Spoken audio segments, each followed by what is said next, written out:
আমি কোরআনুল কারীম থেকে একখানা আয়াতে কারিমা তেলাওয়াত করেছি। ওই আয়াতে কারিমার আঙ্গিকে এবং হাদিসে মোবারকার অংশ থেকে চেষ্টা করব ধারাবাহিকভাবে সন্তানের কিছু হক সম্পর্কে আলোচনা করার জন্য। আল্লাহ আমাকে কিছু বলার এবং আপনাদেরকে শোনার, বুঝার, অনুধাবন করার তৌফিক দান করুক, পড়ি আমিন। কোরআনুল কারীমে একখানা আয়াতে কারিমা রয়েছে, সূরাতুত তাহরিমের 6 নম্বর আয়াতে কারিমা আমি পাঠ করলাম। বিসমিল্লাহির রহমানির রহিম। ইয়া আইয়ুহাল্লাযীনা আমানু কু আনফুসাকুম ওয়া আহলিকুম নারা। আল্লাহ রাব্বুল আলামিন কোরআনুল কারীমের মধ্যে আমাদেরকে ডাক দিয়ে জানিয়ে দিচ্ছেন, ইয়া আইয়ুহাল্লাযীনা আমানু, হে ঈমানদারেরা, তোমরা যারা ঈমান এনেছো, তোমাদের প্রতি আমি জানিয়ে দিলাম, কু আনফুসাকুম ওয়া আহলিকুম নারা, নিজেও আগুন থেকে বাঁচো আর তোমার পরিবারকেও আগুন থেকে বাঁচাও। কেননা জেনে রাখো নিশ্চয়ই জাহান্নামের লাকড়ি হবে পাথর আর মানুষ। আপনি পরিবারকেও বাঁচাতে হবে, নিজেকেও বাঁচতে হবে। সুতরাং আগে নিজের বিষয়ে অবগত হওয়া, আগে নিজের হক আদায় করা, তারপরে তার হক চাওয়া, ঠিক কিনা? নবী করিম সাল্লাল্লাহু আলাইহি সাল্লামকে জিজ্ঞাসা করলেন সাহাবীরা, ইয়া রাসূলুল্লাহ, ইয়া হাবিবাল্লাহ, আমরা তো পিতামাতার অধিকার সম্পর্কে জানলাম, সন্তানের হক সম্পর্কেও আমাদের জানা দরকার। পিতামাতার অধিকার, পিতামাতার হক সম্পর্কে তো জানলাম, তাদের সাথে উচ্চ স্বরে কথা বলা যাবে না, তাদের সাথে খারাপ ব্যবহার করা যাবে না, তারা বৃদ্ধ হয়ে গেলে তাদের সাথে দুর্ব্যবহারও করা যাবে না, তাদের সাথে যদি অসৎ আচরণ করা হয় তাহলে আমলগুলোকে আল্লাহ ধ্বংস করে দিবেন। মায়ের মনে যদি কষ্ট দেওয়া হয় তাহলে আল্লাহ কালেমার জবান বন্ধ করে দিবেন।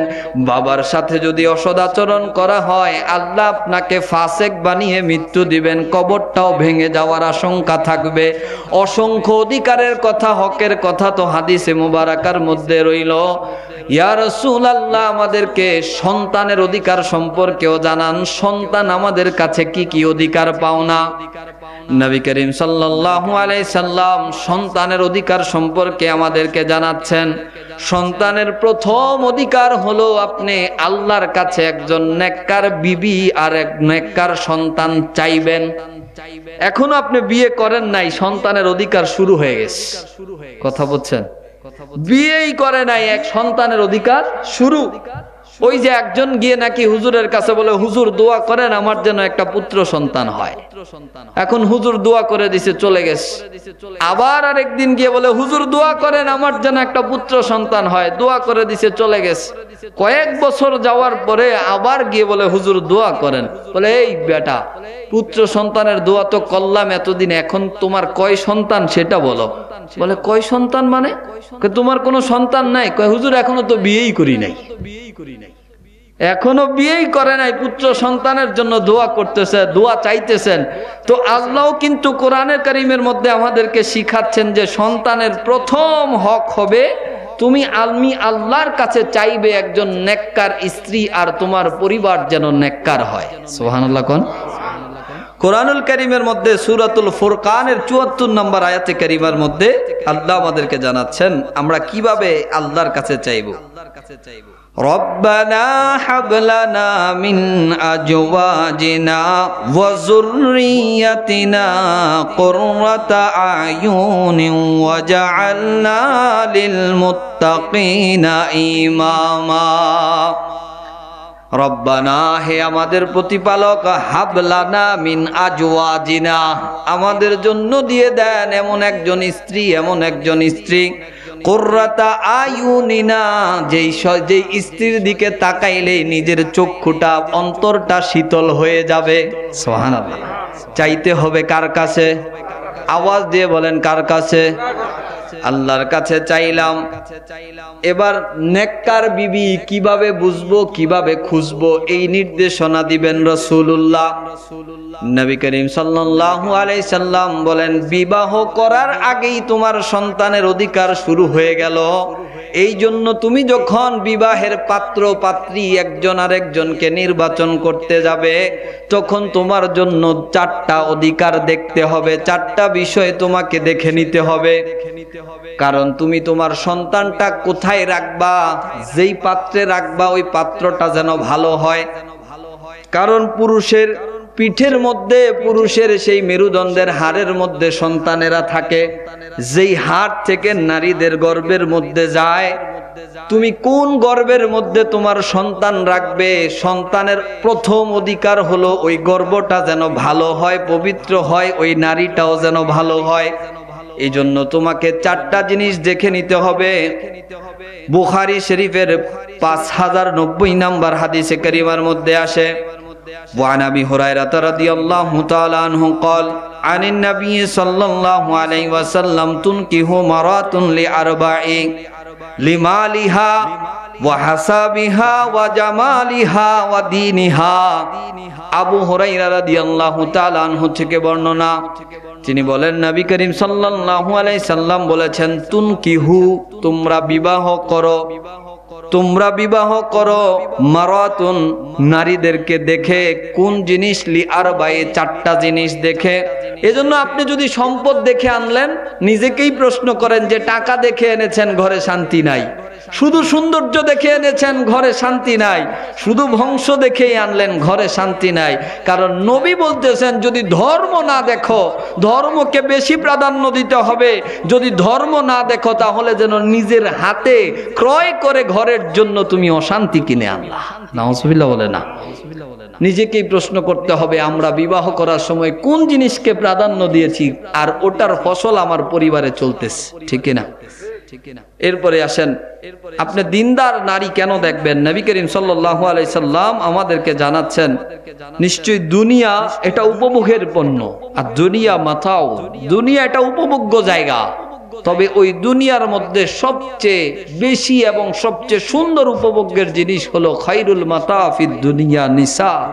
নারীরা হলো পৃথিবীর মধ্যে জমিনের উপরে একজন পুরুষের জন্য সবচেয়ে উত্তম নারী, যে নেককার নারী, যে সবচেয়ে বড় উপভোগের বস্তু। সুবহানাল্লাহ। শুধু তাই না, নবী করিম সাল্লাল্লাহু আলাইহি সাল্লাম বলেন, পুরুষেরা জেনে রাখো, তোমাদের জন্য সৌভাগ্যের বিষয় হলো 4টা। সৌভাগ্যের বিষয় কয়টা? একজন পুরুষের সৌভাগ্যের বিষয় 4টা। নবী করিম সাল্লাল্লাহু আলাইহি সাল্লাম জানাচ্ছেন, ওয়ান সাঈদ ইবনে আবি ওয়াক্কাস রাদিয়াল্লাহু তাআলা আনহু قال আরবাউ মিন সাআদাত মারাতুস সালিহা ওয়াল মাসাকিনুল ওয়াসিয়া ওয়া জারুস সালি ওয়াল মারকাবুল হা। অর্থাৎ নবীজি জানাচ্ছেন যে পুরুষের জন্য সবচেয়ে সৌভাগ্যের বিষয়, প্রথম সৌভাগ্য যেটা হলো নেককার বিবি। কারণ নেককার বিবি আসতে দেরি হবে, ওই ঘরের রহমত আসা, বরকত আসতে দেরি হবে না। দ্বিতীয় নাম্বার, নবীজি বলেন যে একটা প্রশস্ত ঘর, সংকীর্ণ ঘরের মধ্যে একসাথে না, বরঞ্চ একজন পুরুষের জন্য একটা সুন্দর ঘর, এটা তার সৌভাগ্যের বিষয়। 3 নম্বরে বলেন তার সুন্দর প্রতিবেশী। প্রতিবেশী যদি ভালো না হয়, তাহলে বিশাল বিপদের কারণ, ঠিক না? আপনার সন্তান কিন্তু প্রতিবেশীর দ্বারা সবচেয়ে বেশি প্রভাবিত হয়। তারপরে নবী করিম সাল্লাল্লাহু আলাইহি সাল্লাম বলেন একটা গাড়ি, অর্থাৎ সাওয়ারি থাকা। ওই সময় তো আর গাড়ি ছিল না, অর্থাৎ আপনার জন্য একটা ওই সময় ওট অথবা ঘোড়া, যে কোনো সাওয়ারি থাকা, এটা পুরুষের জন্য সৌভাগ্যের বিষয়। নেককার নারী, প্রশস্ত বাড়ি, সুন্দর প্রতিবেশী, অর্থাৎ ভালো প্রতিবেশী, আর একটা গাড়ি যার কাছে আছেন, নবীজি বলেন সে হলো পৃথিবীর বুকে সবচেয়ে সৌভাগ্যবান পুরুষ। সুবহানাল্লাহ। সৌভাগ্যবান পুরুষ নয় শুধু, নবী করিম সাল্লাল্লাহু আলাইহি সাল্লামের এই নারীদের বাছাই করার ব্যাপারে নবী করিম সাল্লাল্লাহু আলাইহি সাল্লামের সাহাবী হযরতে উমর ফারুক রাদিয়াল্লাহু তাআলা আনহু থেকে আমরা একটা ছোট্ট শিক্ষা নিতে পারি। ওমরে ফারুকের নাম শুনেছেন আপনারা? ওমর ইবনুল খাত্তাব যিনি ছিলেন, যেই ওমরে ফারুকের এত ক্ষমতা ছিল, নবী করিম সাল্লাল্লাহু আলাইহি সাল্লাম বলেন, ওমর তুমি যেই পথে হেঁটে যাও, শয়তানও তোমাকে দেখলে রাস্তা বদলায়। জোরে বলেন না সুবহানাল্লাহ। যেই ওমরে ফারুকের এত ক্ষমতা ছিল, নীল নদ পানি দিত না। আমরা শুনেছিলাম না যে পদ্মা সেতুতে মানুষের মাথা দিতে হয়, নীল নদের মধ্যেও এই কুসংস্কার ছিল। শুকিয়ে গেলে ওই নীল নদের মধ্যে যুবতী নারীদেরকে পাঠাতে হতো, ওই যুবতী নারীদেরকে যদি রক্ত দেওয়া হতো, গলা কেটে দেওয়া হতো, তখন সেই জায়গায় পানি আসতো। এই কুসংস্কার প্রচার ছিল। ওমরের কাছে এসে জানানো হলো যে নীল নদ তো পানি দিচ্ছে না, যুবতী নারী নিয়ে যেতে হবে। ওমর নদীকে চিঠি লিখে দিল, নদী যদি তোমার হুকুমে পানি দাও তাহলে তোমার পানি দরকার, আমি ওমরের কোনো প্রয়োজন নাই। যদি আল্লাহর হুকুমে পানি দাও তাহলে এখনই যেন পানি চলে আসে। নদীর কাছে ওমরের চিঠি পৌঁছাতে দেরি হয়েছে, পানি দিতে দেরি হয় নাই, এমনকি আজও পর্যন্ত নীলনদ শুকায় নাই। শুধু তাই না, কোন ওমর, যেই ওমরে ফারুকের চাদর দেখে আগুন পর্যন্ত রাস্তা বদলায়েছে। মুয়াজ দৌড়ে গিয়ে নবীজির সাহাবী ওমরকে বলে, ওমর শোনো না, ওই যে মদিনার দিকে দেখলাম একটা আগুনের গোলা আসে। ওমর বলে, রাষ্ট্রীয় কাজের মধ্যে তো ব্যস্ত আছি, যাও চাদরটা নিয়ে আগুনকে বলো এটা ওমরের চাদর। চাদর দেখাইতে দেরি, আগুন পর্যন্ত রাস্তা বদলায় নিস। কোন ওমর? মদিনা শরীফের মধ্যে একবার ভূমিকম্প হচ্ছিল, ভূমিকম্প হয় না? এই যে আমাদের কাছেও কিছুদিন আগেও ভূমিকম্প। ভূমিকম্প কিন্তু আমাদের পাপের ফসল। 15টা পাপের কথা আছে হাদিসের মধ্যে, যে 15টা কারণে ভূমিকম্প আসে। তো নবীজির সাহাবীর কাছে গিয়ে জানানো হলো, ওমর ভূমিকম্পের সময় ওমরে ফারুক রাদিয়াল্লাহু তাআলা আনহুর হাতে একটা লাঠি ছিল, লাঠি নিয়ে মাটিকে এমন জোরে এক আঘাত করলো, ইজবির, মাটি থাম, আমার নবী ঘুমাচ্ছে। সুবহানাল্লাহ।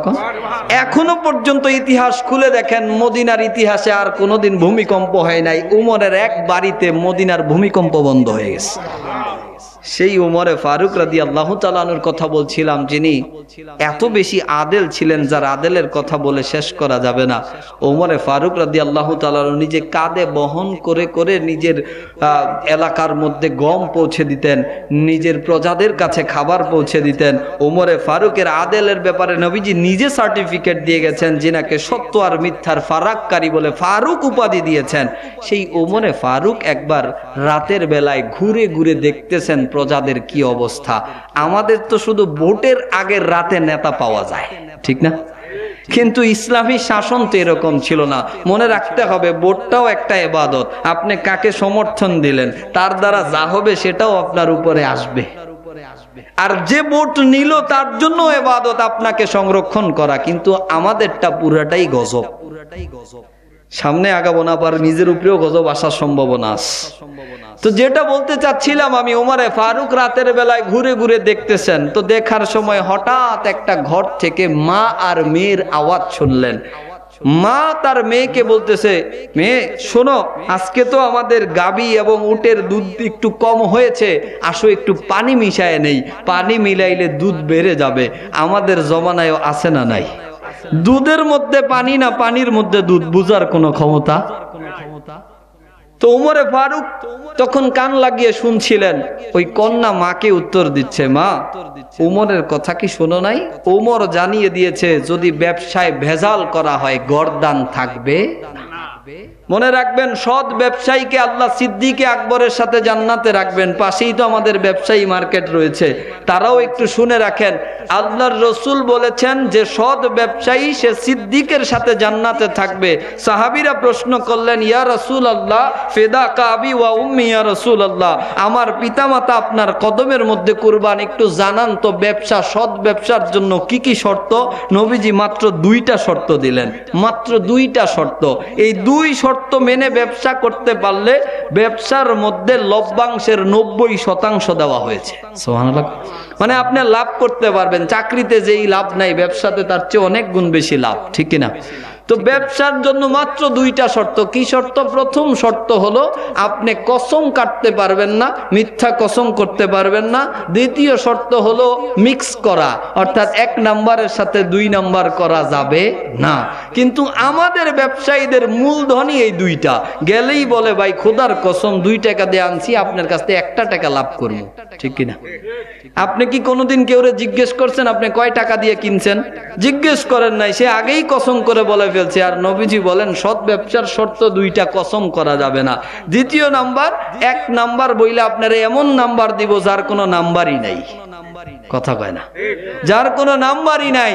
আর নবীজি বলতেছেন দুইটা শর্ত যদি মানো তুমি সিদ্দিকের সাথে জান্নাতে যাবে। 2 নাম্বার আর 1 নাম্বার মিক্স করা যাবে না, কসম করা যাবে না। ওই মেয়ে তার মাকে ডেকে বলতেছেন, মা আপনি কি শুনেন নাই উমরে ফারুক ঘোষণা দিয়ে দিয়েছে যদি বেজাল ব্যবসায়ী ধরা যায় জনগণের সামনে তার কল্লা থাকবে না, গর্দানকা থাকবে না। ওই মা বলতেছে, ওই কন্যা শুনো শুনো, এত রাতে ওমর কোথা থেকে আসবে, ওমর কিভাবে শুনবে? ঘটনাক্রমে ওমর তখন কোথায়? ঘটনাক্রমে ওমর তখন তার ঘরের পাশে। মা তখন বলে ওমর কিভাবে শুনবে, ওমর কোথা থেকে আসবে? এবার মায়ের ওই প্রশ্নের উত্তরের মধ্যে কন্যা আবার উত্তর দিল, মা যদিও ওমর দেখে না, পৃথিবীর সব কিছু দেখেন কে? মা লজ্জিত হয়ে গেল, আল্লাহ তো সব কিছু দেখে। কন্যার কথা শুনে মা লজ্জা পেয়ে গেল। সকাল বেলায় ওমর ওই মা আর মেয়েকে ডাক দিল। কলিজায় পানি আসেনি, ভেজাল যে করে তার চেয়ে এমনি থরথর। কিন্তু মেয়ের মনে কোনো ভয়, মেয়ে তো সৎ, মনে কোনো ভয় নাই। মা তো কাঁপাকাঁপি শুরু। ওমর সাধারণ কেউ না, যেই ওমরের ডায়লগ ছিল একটা, আপনারা বিভিন্ন জায়গায় ডায়লগ পান না, ওমরের একটা ডায়লগ ছিল যে ধর্ম গ্রহণ করার পরেই তিনি কাবার সামনে দাঁড়িয়ে বলেছিল যদি কেউ তার মাকে কান্না করাইতে চায় সে যেন ওমরের সামনে দাঁড়ায়। হিজরত সবাই গোপনে গোপনে করেছে, ওমরে ফারুক ওপেন হিজরত করেছে। হিজরতের সময় মক্কার সীমানায় দাঁড়িয়ে বলেছিল একই কথা, যদি কেউ তার মাকে কান্না করাইতে চায় সে যেন ওমরের সামনে দাঁড়ায়। এটা ওমরের ডায়লগ ছিল। তাহলে ওই মায়ের অবস্থাটা কি? কাঁপতে কাঁপতে ওমরের দরবারে হাজির। ওমরে ফারুক বলে, মা আপনার এই কন্যাটাকে আমার ছেলের জন্য আমি বাছাই করেছি, আমার ছেলের সাথে তাকে বিবাহ দিতে চাই। সুবহানাল্লাহ কন্যা। মা তো অবাক হয়ে গেল, আমি একজন দুধ বিক্রেতা আর আপনি অর্ধেক পৃথিবীর বাদশা, আপনার ছেলের সাথে আমার মেয়ের বিবাহ কিভাবে সম্ভব?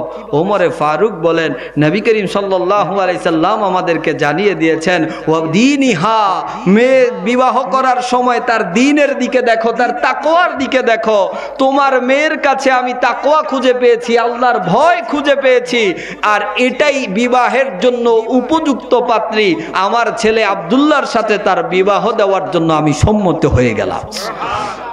ওই ঘরের সন্তান কে জানেন? আব্দুল্লাহ ইবনে ওমর ইবনুল আব্দুল আজিজ, যিনি পঞ্চম খলিফা নামে পরিচিত ছিলেন। তিনি হাদিস সংরক্ষণ করেছেন, যার কারণে আজকে আমরা হাদিস পেয়েছি। ওই ঘরের সন্তান, কারণ পাত্র ভালো তো সন্তানও ভালো, ঠিক কিনা? আপনি যেই পাত্রে রাখবেন ওই রকমই তো হবে। আপনি শোনেন নাই আব্দুল কাদের জিলানীর আম্মাজানের কথা, ওনার বাবার কথা আপনারা শুনেছেন।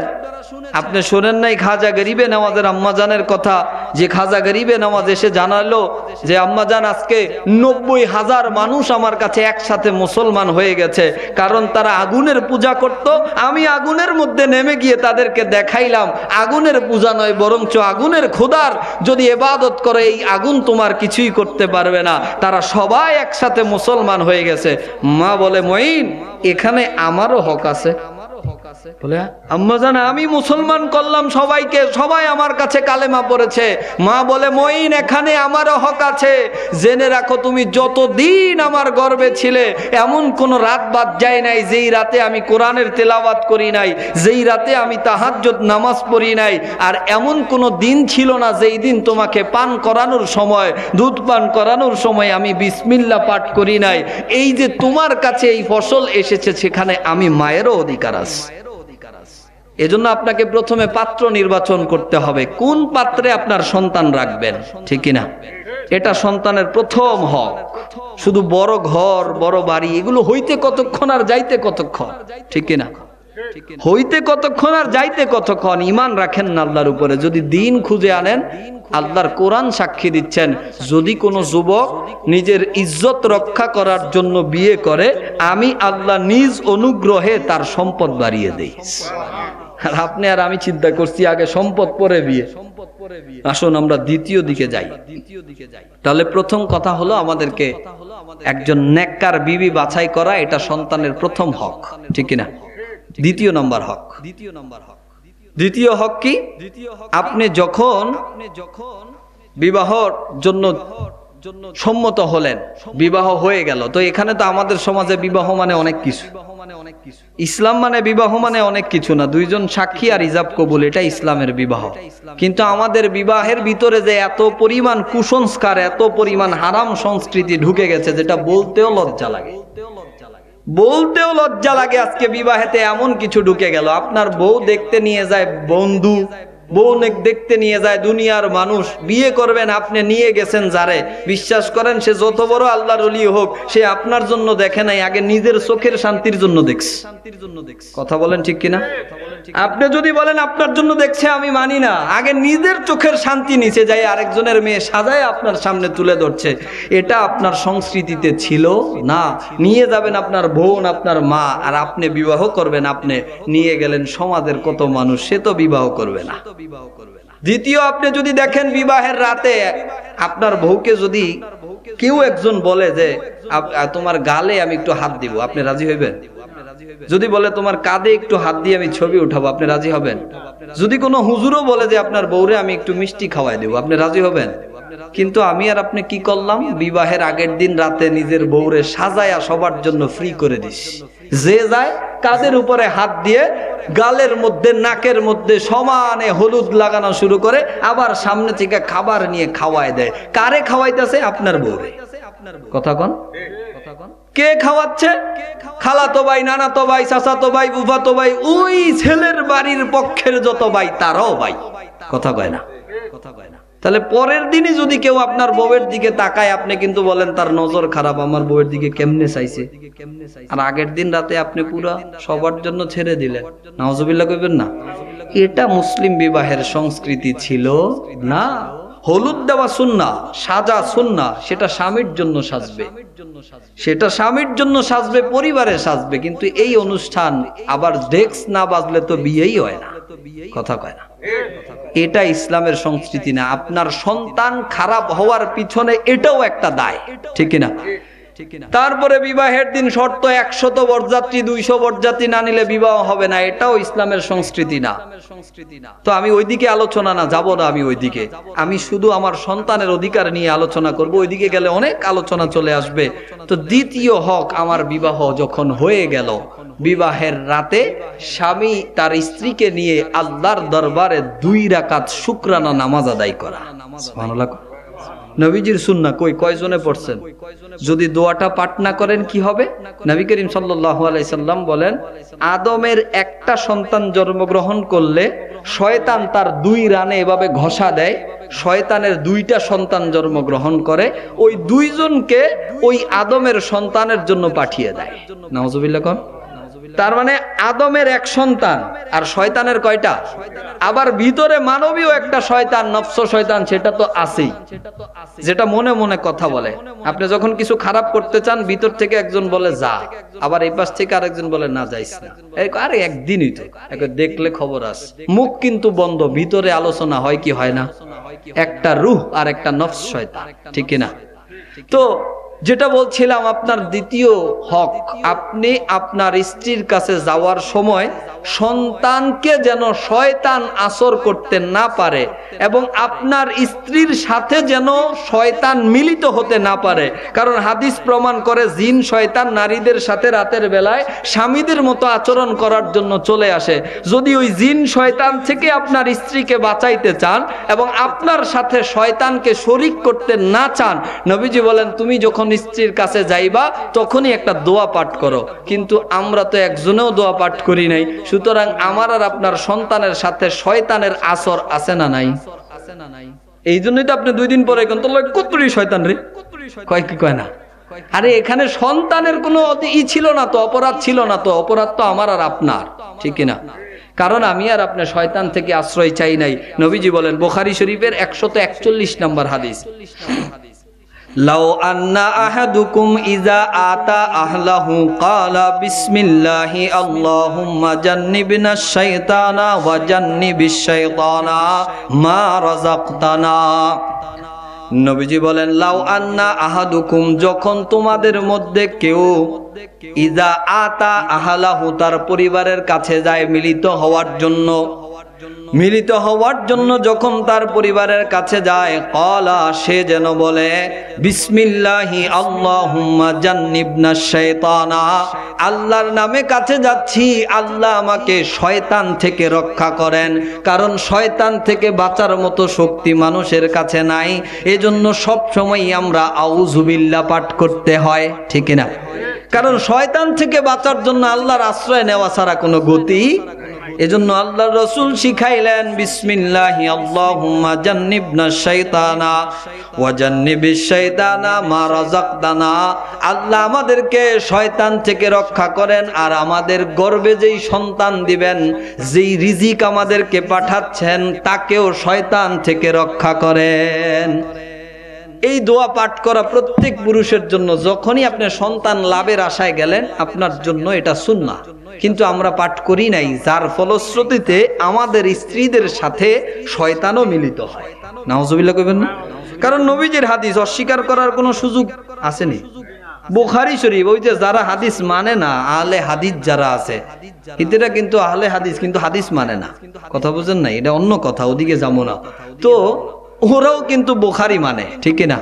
বুখারীর হাদিস আপনি খুলে দেখবেন, 141 নম্বর হাদিস। এটা আপনি পাঠ করলে কি হবে? নবীজি বলেন, যখন সে পাঠ করে নেয়, কুদিয়া বাইনাহুমা ওয়ালাদা, আল্লাহ তাদের কাছে যেই সন্তান দেয়, লাম ইয়াদরিবিশ শাইতান, শয়তান ওই সন্তানের কোনো ক্ষতি করতে পারে না। সুবহানাল্লাহ না? তাহলে এই দোয়া পাঠ করলে শয়তান আপনার সন্তানের ক্ষতি করতে পারবে না। এটা আমাদের দ্বিতীয় কাজ। মনে আছে তো? তৃতীয় নাম্বার ব্যাখ্যা করব না, অনেক সময় চলে যাবে এই জন্য, কারণ সময় তো কম। মায়ের গর্ভে যখন সন্তান চলে গেল, মা বুঝে কি বুঝে না? কথা বলেন, বুঝে কি বুঝে না? মা বুঝে যায় সন্তান যে এসেছে। সন্তান যাওয়ার সাথে সাথেই মায়ের জন্য তার স্বাভাবিক চলাচল থেকে কিছু পরিবর্তন আনতে হবে, সেটাও সুন্নাহ। আগে আমাদের সমাজে ছিল যে গর্ভবতী হতো, সে নিজেকে অনেকটা সেভ করে চলতো, অনেকটাই নিজেকে বাঁচায়া চলতো, সব জায়গায় যেত না, বিভিন্ন অশ্লীলতার মধ্যে থাকতো না, ঢোল বাজনার কাছেও যেত না, বিভিন্নভাবে নিজেকে বাঁচাইতো। কিন্তু এখন আমাদের মায়েরা এগুলো বাছাবাছি করে, কই ওইগুলা কুসংস্কার, ওইদিকে যাওয়ার দরকার। হ্যাঁ, কিছু কুসংস্কারও আছে, কই যে সূর্য গ্রহণ লাগছে, কাটিয়ে না তাড়াতাড়ি ঘরে রাখ, এগুলো কিছু কুসংস্কারও আছে। কুসংস্কারের কথা বলছি না। নবীজি বলেন, যখনই সন্তান গর্ভে আসবে, মা যেন তার আমলগুলো বাড়াইয়া দেয়। সুবহানাল্লাহ। ওইগুলো না, বরঞ্চ আমল বাড়ানোর কথা বলেছে। কিন্তু আমরা কি করলাম, যখনই মার গর্ভে সন্তান আসলো, বলে আজকে থেকে আর কাজ করা যাবে না, তো কি করতে হবে? কয় রিমোট দাও, বয়ে বয়ে খালি টিভি দেয়, আছে না নাই? মোবাইল দাও, বয়ে বয়ে শুধু ফেসবুক চালায়। এজন্য সন্তানও পৃথিবীতে আইসা প্রথমে কয় মোবাইল। মোবাইল ছাড়া খায় না, মোবাইল ছাড়া ঘুমায় না, মোবাইল ছাড়া চোখেও দেখে না। সন্তানের কোনো অপরাধ তো নাই, কারণ ওই মাই তো মোবাইল শিখাইছে, ঠিক না? মাই টিভি শিখাইছে। এখন বলবেন সন্তান তো আসেই নাই, শিখলো কিভাবে? বিজ্ঞানকে প্রশ্ন করেন, বিজ্ঞান বলে মাতৃগর্ভে সর্বপ্রথম যেই শক্তির সৃষ্টি হয়, ওই শক্তির নাম হলো শ্রবণ শক্তি। হাদিসে বুখারীতে প্রমাণ হচ্ছে, নবীজি বলেন, মাতৃগর্ভে প্রথম 40 দিন পানি থাকে, তারপরে 40 দিন একটা গোস্তের টুকরা হয়, তারপরে 40 দিন 120 দিনের দিন আল্লাহ ওইটার মধ্যে রুহু দেয়, তারপরে 40 দিনের দিন আল্লাহ শ্রবণ শক্তি সৃষ্টি করে দেয়। এজন্য মা যখন হাসে সন্তান ভালো থাকে, মা যখন কান্না করে সন্তানও কষ্ট পায়। মা বাহিরে যা কিছু করে তার আছর নিজের সন্তানের উপরেও পড়ে। সুবহানাল্লাহ। আব্দুল কাদের জিলানী এসে কোরআন তেলাওয়াত শুরু করলো। বিভিন্ন আল্লাহর ওলিরা তো মায়ের গর্ভ থেকেই এসেছে, আকাশ থেকে পড়ে নাই, ঠিক না? কেন?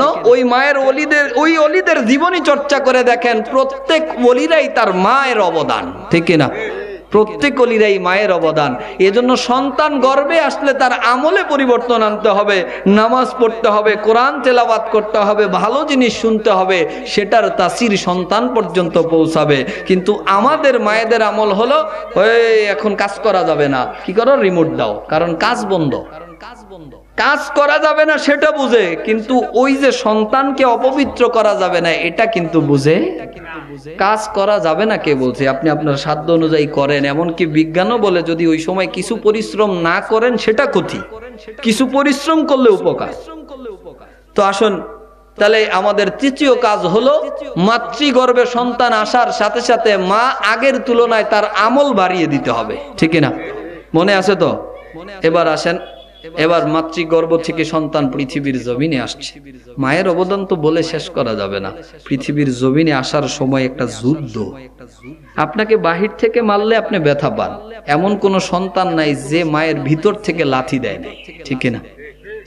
মা কি পরিমাণ কষ্ট পেয়েছিল ভাবতে পারেন কখনো? চিন্তাও করতে পারবেন না। আমার তো মাঝে মধ্যে চিন্তা হলে চোখে পানি চলে আসে যে উপরে একটা আঘাত দিলে এত ব্যথা পাই, কিন্তু বিজ্ঞানও বলে প্রত্যেক দিন সন্তান মায়ের গর্ভের ভিতর থেকে লাথি দেয়। কতটা ব্যথা হতে পারে? এজন্য নবীজি বলেন যে এই সন্তান পৃথিবীতে আসার সময় যদি কোনো মা মারা যায় বিনা হিসাবে তাকে জান্নাতে দেওয়া হবে। আর আমাদের সমাজে তো আবার আরো একটা সমস্যা সৃষ্টি হয়ে গেছে। এখন পৃথিবীর কোনো প্রাণীর সিজার লাগে না, করোনার সময়ও সিজার লাগে না, কিন্তু এখন বর্তমানে খুঁজলে দেখা যায় 100 নারী থেকে প্রায় 80 জনকে সিজার করাইতে হয়, ঠিক না? এটা ডাক্তারের একটা ব্যবসা। সিজার যদি করাইতে হয় একেবারে শেষ সময় সেটা ভালো কথা। একটু নিজেকে প্রশ্ন করেন তো, আমাদের দাদাদের এক একজনের 8 জন 9 জন সন্তান, কয়টা সিজার হয়েছে? কথা কন, কয়টা? আমাদের বাবাদেরও 5টা 7টা সন্তান, কয়টা সিজার হয়েছে? এখন যার এক সন্তান সেটা কেমনে হয়েছে? সিজারে। আচ্ছা এটাও বাদ দিলাম না, আগের যুগের মানুষ ভালো খাইতো, এখন ডাক্তারে কয় যে এখন ঝামেলা খায়, এই খায় সেই খায়, সব বাদ দিলাম। কিছুদিন আগে করোনা আসছিল কি আসে নাই? হাসপাতাল বন্ধ। তো করোনার আগে সিজারের সংখ্যা ছিল 178 জন, 178 জন। করোনাকালীন সময়ে সিজারের সংখ্যা 124 জন। করোনার সময় কি সন্তান জন্মগ্রহণ করা বন্ধ হয়ে গেছিল? কথা কয় না, বন্ধ হয়ে গেছিল। হাসপাতাল বন্ধ হয়ে গেছে, সন্তান জন্মগ্রহণ বন্ধ হয় নাই। আজকে আমাকে আপনাকে পুঁজি করে ডাক্তাররা ব্যবসা করছে। হ্যাঁ, আপনি যদিও শক্ত থাকতে পারেন, দেখা যায় এমন ভয় লাগাই দেয় ডাক্তার, কয় আপনার রিস্ক মূল্যে আপনি জানেন। আপনি আর আপনার স্ত্রী যদিও মেনটেন করে নেন, শ্বশুর বাড়ি থেকে কয় আমার মাইয়ার যদি কিছু হয় তোর খবর আছে, কথা কয় না। তো বাধ্য হয়ে যায় সিজার করেন। আর এই সিজার এটা যে কত ক্ষতি যার হইছে সে জানে। ব্যথা, জীবন শেষ হয়ে যাবে, ওই ব্যথা যাবে না। একটা কিছু উঠেইলেই কয় ব্যথা, কথা কোন ঠিক কিনা? তো যাই হোক, ওইদিকে আমি যাব না। আপনাকে ওই সময় আমল বাড়িয়ে দিতে হবে। যদি আমল বাড়াইয়া দেন সহায় হবেন কে? সন্তান পৃথিবীর জমিনে আসলো, এখনের অধিকার 4 নাম্বার, মনে আছে তো? সন্তান পৃথিবীতে আসার সাথে সাথে সন্তানের অধিকার হলো বাবা ওই সন্তানের কান বরাবর আজান পৌঁছে দিবে। কিন্তু দুঃখের সাথে বলতে হয় এখন যদি ধরা হয় অনেকে আজানও দিতে জানে না, কথা কোন? আজান সন্তানের কানে পৌঁছে দেওয়া বাবার অধিকার, বাবার হক। আমরা বাবারা আজান শিখে নেওয়া দরকার। বাবা সন্তানের কানে আজান পৌঁছে দিবে। বাবা যদি উপস্থিত না থাকে তার দাদা নানা পৌঁছে দিবে। অন্যথায় আমাদের সমস্যা কোথায়? হুজুরের সব জায়গায় দোষ, কিন্তু দরকার হইলে হুজুর, কথা কয়। বড় পাঞ্জাবি পরলে হুজুরে কাপড়ের দাম বাড়ায় দিস, ছোট পাঞ্জাবি পরলে কয় ফটকা হুজুর, বেশি খাইলে কয় হুজুরে মাইনচেরটা খায় কি না খাইলে কয় দাওয়াত আরেকটা আছে লেখা খায় নাই। মসজিদে একজন বৈশা আছে, কয় হুজুর সময় হয়েছে, খারাপ দাঁড়াইছে। আরেকজনে কয় দেখছেন ওযু করতেছি, 2 মিনিট দেরি করলে কি হইতো? কথা বুঝেন নাই? তো সন্তান পৃথিবীর জমিনে আসলে প্রথম কাজ হলো বাবা আজান পৌঁছে দিবে। কিন্তু বাবা তো আজান জানে না, কয় হুজুরে ডাকেন, কথা কয় না, ঠিক না? বাবা আজান পৌঁছে দিবে। নবীজির হাদিস, নবী করিম সাল্লাল্লাহু আলাইহি সাল্লাম বলেন, ওয়ান আবু উবাইদাতুল্লাহ ইবনে আবি রাফি আন আবিহি ক্বালা রাআইতু রাসূলুল্লাহ সাল্লাল্লাহু আলাইহি ওয়াসাল্লাম আযানা ফি উজনি হাসান ইবনে আলী। নবীজির সাহাবী বলেন, আমি খেয়াল করে দেখলাম আলী রাদিয়াল্লাহু তাআলা আনহু ঘরে ছিলেন না, এই জন্য উজ্জিনা ফি উজনি হাসান ইবনে আলী। হাসান হুসাইন নাম শুনেছেন তো? হাসানের কান বরাবর নবীজি নিজে আজানের ধ্বনি পৌঁছে দিয়েছেন। আজান দিবেন, কোলে নিবেন, কানটা কাছের দিকে রাখবেন, তার কানে আজান পৌঁছে দিবেন। যদি আজান না দেন কিছু ক্ষতি আছে। ফাজাইলের কিতাবের মধ্যে রয়েছে, ওই যে মনে আছে তো, সন্তান একজন আইলে শয়তানের জানি কয়টা হয়? দুইটা। রানে ঘষা দিলেই সন্তান জন্মগ্রহণ করে শয়তানের। কিতাব প্রমাণ করে, আমরা ওই যে মির্কি বেরাম বলি না, এটার নাম হলো মৃগ রোগ। মৃগ রোগ একটা জিনের তাসিরের কারণে হয়। কিতাব প্রমাণ করে যেই সন্তানের কানে আজানের ধ্বনি পৌঁছায় না, ওই সন্তান অধিকাংশ সময় মৃগ রোগের সম্ভাবনায় থাকে, কারণ ওই শয়তান যেই দুইটা পাঠাইলো ওই দুইটা কান দিয়ে ভিতরে প্রবেশ করে যায়, আর ওই শয়তানের আসরটা লেগে যায়। আমরা সবাই জানি আজান দিলে শয়তান বাতাস বের করতে করতে দূরে চলে যায়, ঠিক না? এজন্য সন্তান আসলেই প্রথমে আজান পৌঁছে দিতে হবে, যেন শয়তান ভিতরে প্রবেশ করতে না পারে। যদি না দেন তাহলে মৃগরোগ হবে সেটা বলছি না, তবে কিতাব বলে সম্ভাবনা বেশি, সম্ভাবনা বেশি। কারণ এটা কোথা থেকে জানলাম? বাহাজাতুল আসরার একটা কিতাব রয়েছে, আব্দুর রহমান সাতনুফি রাহিমাহুল্লাহ লেখা কিতাব, যেটা 600 হিজরিতে লেখা হয়েছে। আব্দুল কাদের জিলানীর জীবনীর অনেক বৈশিষ্ট্য সেখানে এসেছে। তো আব্দুল কাদের জিলানী বাগদাদে একজন মৃগ রোগীকে ধরলেন। আল্লাহর ওলিদের সাথে শয়তান পারে? কথা বলেন, পারে? শয়তান পারে না। আব্দুল কাদের জিলানী যখন ধরলেন, জিজ্ঞেস করলো তুমি তারে কেন আক্রমণ করলা? বলে যে তার আজান দেওয়া হয় নাই, তখন সুযোগে আমি তার ভিতরে ঢুকে গেছি। বলে যে আজকের পর থেকে বাগদাদে আর কোনোদিন আসবা না। এজন্য বাগদাদের ইতিহাসও খোলেন, বাগদাদে কোনো মৃগ রোগী পাবেন না। তো বোঝা গেল যে আজান যদি না দেন এই সমস্যা হওয়ার সম্ভাবনা আছে। আর তাছাড়া তার কানে প্রথমেই আল্লাহর ধ্বনি, তৌহিদের ধ্বনি, নবীর রিসালাতের ধ্বনি পৌঁছে দেওয়া এটা বাবাদের দায়িত্ব। এখন আপনি সন্তানের হক আদায় করতে চান, বলে সন্তান নামাজে যায় না, সন্তান এটা করে না, সন্তান আমাকে খাবার দেয় না, সন্তান আদব দেখায় না। আমি এজন্যই প্রথম বলেছি যে আমি যদি হক পেতে চাই তাহলে আগে আমাকে হক আদায় করতে হবে, ঠিক না? কয়জন বাবা আছেন সন্তানের কানে আজান দিয়েছেন? আমরা নিজেরাই হক আদায় করি নাই। আসুন, তারপরে আপনার যদি দূরে থাকেন থাকতে পারেন, দাদা আছে, নানা আছে, পরিবারের কেউকে রাখতে হবে যেন প্রথম কাজটাই আজান হয়। আপনারা তো নিয়ে দৌড়াদৌড়ি শুরু হয়ে যায়। তারপরের কাজ নবী করিম সাল্লাল্লাহু আলাইহি সাল্লামের একটা সুন্নাহ, যেটা অনেকটাই রহিত হয়ে গেছে, যার নাম হলো তাহনিক করা। তাহনিক আমাদের সমাজে নাই। তাহনিক মানে একটা সন্তানকে বুজুর্গ কোনো মানুষের কাছে অথবা কোনো আলেমের কাছে নিয়ে যাওয়া। এই জন্য নিয়ে যাওয়া যে আলেম তার জন্য দোয়া করবে এবং মিষ্টি জাতীয় কোনো কিছু তার জিহ্বায় ঘষে দেবে। আমাদের সমাজে একটু একটু আগে হতো, অনেকে মধু ফুটায় দিত, অনেকে বিভিন্ন কিছু দিত, এটা সুন্নাহ। তাহনিক করা হাদিস শরীফের মধ্যে রয়েছে, বুখারী শরীফের 5467 নম্বর হাদিস, ওয়া নবী মুসা রাদিয়াল্লাহু তাআলা আনহু ক্বালা বুলিদা লি গুলামান ফাআতাইতু বিনবী সাল্লাল্লাহু আলাইহি ওয়াসাল্লাম ফাসাম্মাহু ইব্রাহিমা ফাহান্নাকা বিতাবারি ওয়া দাআ লাহু বিবারকাতান। হযরতে মূসা রাদিয়াল্লাহু তাআলা আনহু একজন সাহাবী, তিনি বলেন বুলিদা লি গুলামান, আমার একজন পুত্র সন্তান হলো। আমি ফাআতাইতু বিনবী সাল্লাল্লাহু আলাইহি ওয়াসাল্লাম, ওই সন্তানটাকে আমি নবী করিম সাল্লাল্লাহু আলাইহি সাল্লামের কাছে নিয়ে গেলাম। ফাসাম্মাহু ইব্রাহিম, নবীজি তার নাম রাখলেন ইব্রাহিম। ফাহান্নাকাহু বিতামার, অতঃপর নবীজি অল্প একটু খেজুর চাবায়া সেটা পুরো খাওয়ায়া দেয় নাই, বরঞ্চ জিহ্বার মধ্যে ঘষে দিলেন।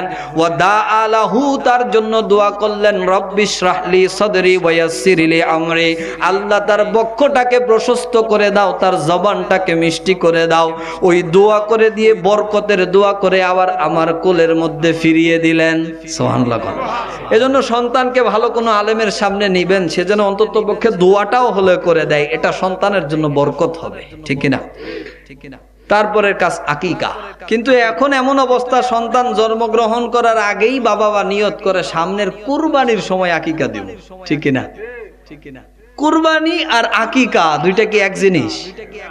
কুরবানি আর আকিকা এক জিনিস না, বরঞ্চ ইমামরা আমার আর আপনার জন্য একটু সহজ করেছেন, যেহেতু কুরবানির গোশত, মাংস এবং ওটার সমস্ত কিছুর হুকুম আহকাম যেরকম, আকিকাটার হুকুম আহকাম একই রকম হওয়ার কারণে কুরবানির সাথে আকিকা দেওয়া জায়েজ, তবে শর্ত সাপেক্ষে। কি সাপেক্ষে?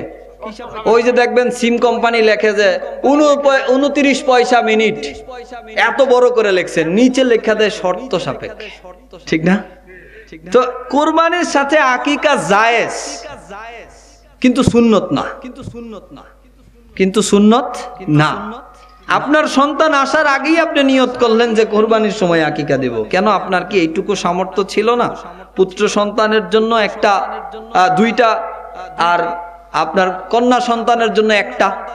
খাসি যদি নাও পারেন, ছাগল যদি নাও পারেন, পুত্রের জন্য একটা হলেও চলবে। কোন কোন হাদিসের মধ্যে আছে, যেহেতু নবী করিম সাল্লাল্লাহু আলাইহি ওয়াসাল্লাম নিজে হাসানের পক্ষ থেকে একটা কুরবানি দিয়েছিলেন। তো আপনি বলতেছেন আপনার সামর্থ্য নাই, কোন সময়? আকিকার সময়। কেন? বলে টাকা নাই। যেই দিন সন্তান পৃথিবীর জমিনে আসছে ওই দিন কি পরিমাণ মিষ্টি কিনছেন মনে আছে? মনে নাই। তারপরের দিন আত্মীয় স্বজন আসছে, কি পরিমাণ মুরগি কিনছেন, কি পরিমাণ মাছ কিনছেন, ওইটাও কারো হিসাব আছে? হিসাবে নাই। যদি মুরগি আর ওই মিষ্টির হিসাব মিলাইতেন তাহলে আকিকা হয়ে যেত, ঠিক কিনা? আচ্ছা, ওইটাও বাদ দিলাম। যেই দিন থেকে সন্তান পৃথিবীর জমিনে আসবে বলে আপনি জানলেন, ওই দিন থেকে আপনি শুরু করলেন সিজারের টাকা জমানো। কথা কয় না? কয় সিজার করতে হবে, টাকা আগেই জমানো শুরু। আল্লাহর উপরে কত বড় তাওয়াক্কুল তার, দেখছেন নি? কি ফজিলতওয়ালা মানুষ, সে আগেই সিজারের জন্য টাকা জমাইতেছে। অথচ ফাজাইলের কিতাব প্রমাণ করে যদি আপনি আকিকার প্রস্তুতি নিতেন, কারণ এটা আল্লাহর পথে খরচ করা, সাদকা করার মতো, ওই জমানুর ধরুন যেই দিন থেকে সন্তান আপনার বিবির গর্ভে এসেছে ওই দিন থেকে যদি আপনি জমানো শুরু করে দিতেন, ওই জমানুর দ্বারা আপনার সন্তান আর বিবি দুইজনই সুস্থ থাকতো। সেটা যদি হতো আকিকার জন্য, ঠিক কিনা? কারণ আকিকা কি? নবী করিম সাল্লাল্লাহু আলাইহি সাল্লাম বলতেছেন, প্রত্যেক সন্তান বন্ধকের মধ্যে আটকা থাকে, জিম্মার মধ্যে থাকে, যতক্ষণ না আকিকা করা হয়। আর আকিকা করলে তার তাকদীর থেকে বড় বড় মুসিবত গুলো আল্লাহ মুছে দেয়। সুবহানাল্লাহ। وعن سمرة عن جندب رضي الله تعالى عنه أن رسول الله صلى الله عليه وسلم قال كل غلام رعين بعقيقة।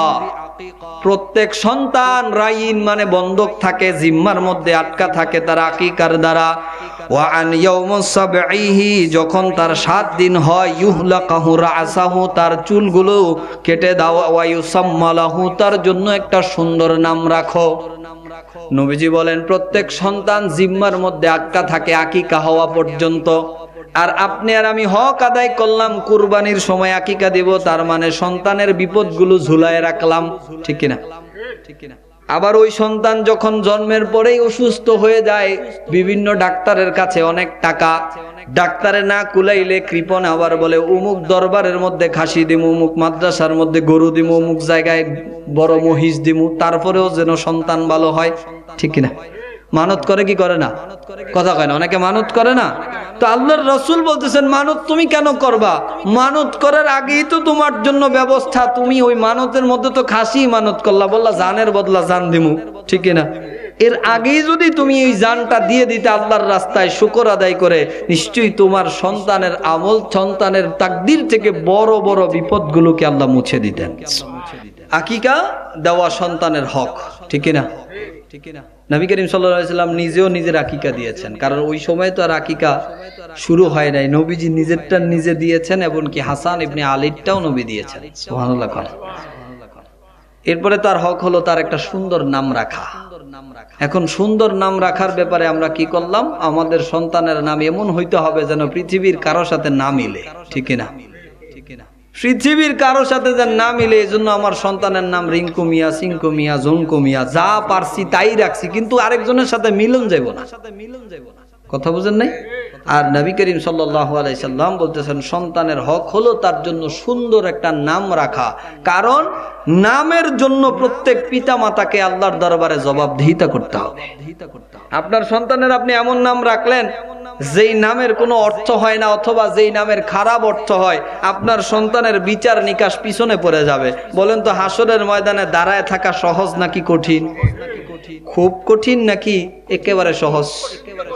তো এই জায়গায় আপনি দাঁড়ায় থাকলেন আপনার একটা নামের কারণে, কারণ আল্লাহ তো আপনার এই বেফাস নাম নিয়ে আপনাকে ডাকবে না। নবীজি বলেন নাম রাখতে হবে আব্দুল্লাহ, আব্দুর রহমান, নাম রাখতে হবে আল্লাহর গুণবাচক নামে, নাম রাখতে হবে নবীদের নামে, তারপরে নাম রাখতে হবে সুন্দর অর্থবহ নাম। কিন্তু আপনি এমন নামই রাখলেন যেই নামে আপনার ডাকাই হবে না, সবার হিসাব চলতেছে, আপনি শুধু নামের কারণে আটকা পড়ে গেলেন। তো যে সন্তান আটকা পড়ছে, সন্তান কি নিজের নাম নিজে রাখছে নাকি তার বাবা রাখছে? এজন্য বাবা মাও নামের কারণে আটকা পড়ে যাবেন। সুন্দর একটা অর্থবহ নাম রাখতে হবে। এমনকি যদি না পারেন, ওই যে পূর্বের হাদিসে পড়ে আসলাম, নবীজি নাম রেখে দিয়েছেন ইব্রাহিম।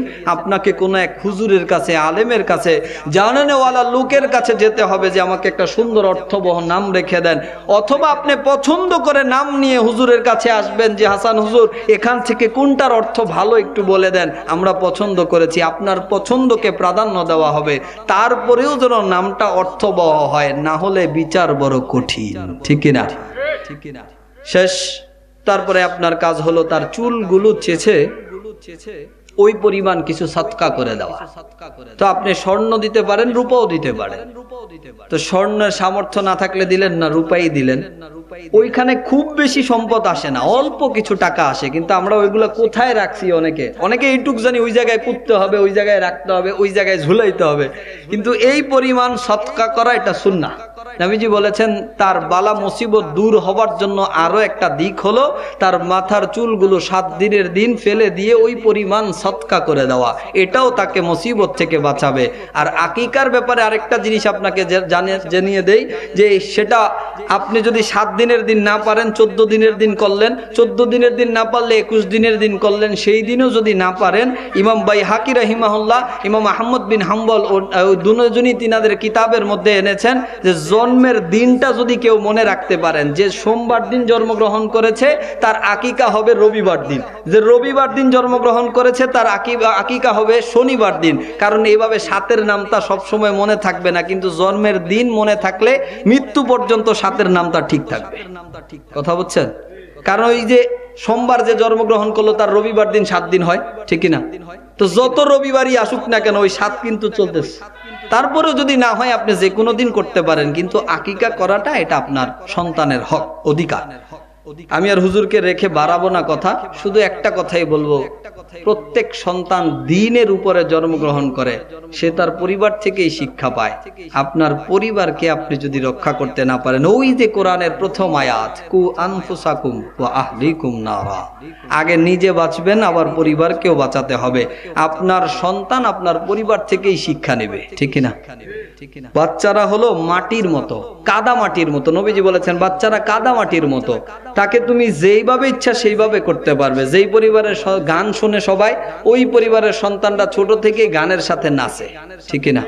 যেই পরিবারে গালাগালি হয়, বাবা মাকে গালি দেয়, মা বাবাকে গালি দেয়, পাশে গালি হয়, ওই সন্তানটার মুখ থেকে গালিই আসে, ঠিক না? যেই পরিবারে নাচ শোনানো হয়, কোরআন তেলাওয়াত শোনানো হয়, ওই সন্তান ছোট থেকে কোরআন তেলাওয়াত আর নাতই শিখে, ঠিক না বলেন? এজন্য আপনার পরিবারই কিন্তু দায়ী আপনার ওই সন্তানকে পরিবর্তন করার জন্য। নবীজি বলেন তারপরে তোমার দায়িত্ব হলো তাকে তারবিয়াতের শিক্ষা দেওয়া। তারবিয়াত শিক্ষা আর তালিম দুইটার মধ্যে অনেক পার্থক্য রয়েছে। তারবিয়াত মানে, আমি লম্বা করতে চাচ্ছি না দেখে সহজভাবে বলে দিচ্ছি, তারবিয়াত আর তালিমের মধ্যে অনেক পার্থক্য। তালিম হলো আপনি তারে শুধু শিখাইলেন, বাবা নামাজ পড়ো, বাবা রোজা রাখো, বাবা কোরআন তেলাওয়াত করো। আর তারবিয়াত মানে আপনি করা। আপনি মিথ্যা বলেন, সন্তানকে বলতেছেন এই দেখো মিথ্যা কিন্তু বললো না, আছে না এরকমের? আপনি কোনোদিন নামাজেই যান নাই, সন্তানরা যদি বলেন এই নামাজে যাও, 1 দিন 2 দিন 3 দিন, পরের দিন সন্তান বলবে বাবা তুমিই তো নামাজ পড়ো না, ঠিক না? আপনি কোরআন শরীফ পড়েন না, আপনার সন্তানকে কোরআন শরীফ পড়ার জন্য বলছেন। আপনি নিজে ভালো চলেন না, আপনার সন্তানকে ভালো থাকার জন্য বলছেন। নবীজি বলেন তালিম নয়, প্রথম কাজ হলো তাকে তারবিয়াত দেওয়া, অর্থাৎ নিজে সাথে সাথে নিয়ে যাওয়া। নামাজের সময় কোরআন তেলাওয়াতের জন্য, সদকা করার সময় সন্তানের হাত দিয়ে সদকা করানো, দান করার সময় সন্তানকে দিয়ে দান করানো, অর্থাৎ নিজে করা, সন্তানকে শিখানো, এটা আগে। তারপরে হলো তাকে অর্ডার দেওয়া। কিন্তু আপনি ঘরে থেকে সন্তানরা বলেন এই যায় বল বাড়িত নাই, বাবাই বাড়িত নাই, ঠিক না? সন্তানরা শিখাই দিলেন যায় বলো কি বাবা, ওই সন্তানও বাইরে নামাজের কথা বলে অথবা ক্লাসের কথা বলে গিয়ে গার্ডেনে ঘুরে ফোন দিলে কয় আমি তো স্কুলে আছি। এই শিক্ষা কিন্তু আপনার ঘর থেকে পেয়েছে, ঠিক কিনা? কারণ আপনিই শিখাইলেন। এজন্য আমাদেরকে আগে তারবিয়াত দিতে হবে। নবী করিম সাল্লাল্লাহু আলাইহি সাল্লাম বলেন শেষ কথা, দিবু আওলাদাকুম আলা সালাসাতিল খিসাল, তোমাদের সন্তানদেরকে 3টা খিসাল, 3টা আদব শিক্ষা দিতে হবে এবং 3টা বিষয় শিক্ষা দিতে হবে। এটা প্রথম শিক্ষা। দিবু আওলাদাকুম আলা সালাসাতিল খিসাল, 3টা শিক্ষা সে প্রথম পাবে। প্রথম শিক্ষা কি? হুব্বে নবিয়িকুম, তোমার নবীর ভালোবাসা। সুবহানাল্লাহ। প্রথম থেকে তাকে আপনার নবীর ভালোবাসা শিখাইতে হবে। কেন? দ্বীনের সমস্ত কিছু ডিপেন্ড করে নবীর উপরে। আপনি যদি নবীর ভালোবাসা তাকে না শিখান, তাহলে সে হয়তোবা নামাজি হবে, নামাজ পড়বে, কিন্তু এসে বলবে নবী নিজেই হাসরের ময়দানে ফেল ফেল করে তাকায়া থাকবে, বদির পাল্লা ভারী হয় না নাকি নেকের পাল্লা ভারী হয়। নাউজুবিল্লাহ বলেন। নামাজ পড়বে, কোরআন পড়বে, এসে বলবে আল্লাহ আল্লাহর রসুলের নাম পাশাপাশি লিখলে শিরক হয়। নামাজ পড়বে, রোজা রাখবে, এসে বলবে কালেমা এক লাইনে লেখা যাবে না। নামাজ পড়বে, বলবে নবীজির পিতামাতা জাহান্নামী। নামাজ পড়বে, বলবে নবী করিম সাল্লাল্লাহু আলাইহি সাল্লাম নিজেই চিন্তিত থাকবে। নামাজও আদায় করবে, আবার নবী করিম সাল্লাল্লাহু আলাইহি সাল্লামকে টেনে নিজের কাতারে নিয়ে আসবে, দোষে গুণে ভরা করে ফেলবে। তো এই জন্য নবীজি বলেন নামাজ, কোরআন এগুলোর আগে প্রথম কাজ আদিবু আওলাদাকুম আলা সালাসাতিল খিসাল। তোমার সন্তানকে প্রথম থেকে যে গল্প তোমাকে শিখাইতে হবে, তোমার নবীর চরিত্র, তোমার নবী কিরকম ছিল, তোমার নবীকে আল্লাহ কি শান দিয়েছে, নবীকে কিভাবে সাহাবীরা ভালোবাসতো, নবীর ভালোবাসা শিক্ষা দেওয়া, এটা প্রথম শিক্ষা। সুবহানাল্লাহ। দ্বিতীয় শিক্ষা হুব্বা আহলাল বাইত, নবীর পরিবারের ভালোবাসা শিখানো। হাদিস শরীফ তিরমিজি শরীফের মধ্যে রয়েছে। তাহলে প্রথম নবীর ভালোবাসা শিখাতে হবে, তারপর নবীর পরিবারের ভালোবাসা শিখাতে হবে। বলে নবীর পরিবারের ভালোবাসা কেন শিখাবেন? এই জন্য শিখাতে হবে কারণ নবীর চরিত্র যদি আপনি জানতে হয়, নবী করিম সাল্লাল্লাহু আলাইহি সাল্লামের সুন্নাহ যদি আপনাকে জানতে হয়, তাহলে নবীর পরিবার থেকেই শিখতে হবে, ঠিক কি না? তারপরে নবী করিম সাল্লাল্লাহু আলাইহি সাল্লাম বলেন ওয়া তিলাওয়াতিল কোরআন, তৃতীয় নম্বরে কোরআনের তেলাওয়াত শিখাও। আমি আর আপনি বললাম কি রে, কোরআন তেলাওয়াত তো পরে কেন গেল? কারণ আজকে কোরআন তেলাওয়াতকারী আছে ঠিক, কিন্তু তাদের কণ্ঠের নিচে কোরআন নামে না। কোরআন তেলাওয়াত করে ঠিক, কিন্তু পরে একটা অর্থ করে আরেকটা। কোরআন তেলাওয়াত করে ঠিক, কিন্তু নবী করিম সাল্লাল্লাহু আলাইহি সাল্লামের ব্যাপারে কুচ্ছা রটনা করে। নবী করিম সাল্লাল্লাহু আলাইহি সাল্লাম ওহী নাজিল হয়ে পাগল হয়ে যেত, এরকম শব্দ তারা ব্যবহার করে। কোরআন পরে ঠিক, নবীর বিবিকে বলে বুড়া ছিল, পৌরা ছিল। কোরআন পরে ঠিক, সুন্দর তাফসীর করে ঠিক, বলে নবী করিম সাল্লাল্লাহু আলাইহি সাল্লাম কোনো শাফায়াতের অধিকারী হবেন না। এরকম বিভিন্ন শব্দ তাদের মুখ থেকে আসে, কিন্তু কোরআনই পরে। এজন্য নবীজি বলেন কোরআন আগে না, বরঞ্চ প্রথম কাজ হলো নবীর ভালোবাসা ঠিকানো, ঠিক না? এই জন্য এটা সব সময় খেয়াল রাখবেন। আদিবু আওলাদাকুম আলা সালাসাতিল খিসাল হুব্বে নবিয়িকুম হুব্বা আহলাল বাইত ওয়া তিলাওয়াতিল কোরআন। ছোট থেকে আগে তার নবীর গল্প শোনান, নবীর পরিবারের গল্প শোনান, তারপরে তার কোরআনের শিক্ষা, নামাজের শিক্ষা, তাহলে ওই নামাজি প্রকৃত নামাজি হবে, কিনা? আগে নিজের পরিবার গুছাতে হবে। আমার আলোচনা অসমাপ্ত আলোচনা, অগোছালো আলোচনা এখানেই আমি ইতি টানছি। কু আনফুসাকুম আহলিকুম নারা, নিজেও আগুন থেকে বাঁচান, নিজের পরিবারকেও আগুন থেকে বাঁচান। আল্লাহ আমাকে এবং আপনাকে যতটুকু শুনেছি আমল করার তৌফিক দান করুক, করি আমিন। যা কিছু ভুল হয়েছে আল্লাহ আমার পক্ষ থেকে ক্ষমা করে দেখ, এবং যা সঠিক এবং ভালো ছিল এগুলো আমাদের প্রত্যেকের পক্ষ থেকে কবুল করে নেক, করি আমিন। ওয়া মা তৌফিক ইল্লা বিল্লাহ। আসসালামু আলাইকুম ওয়া রাহমাতুল্লাহি ওয়া বারাকাতুহু।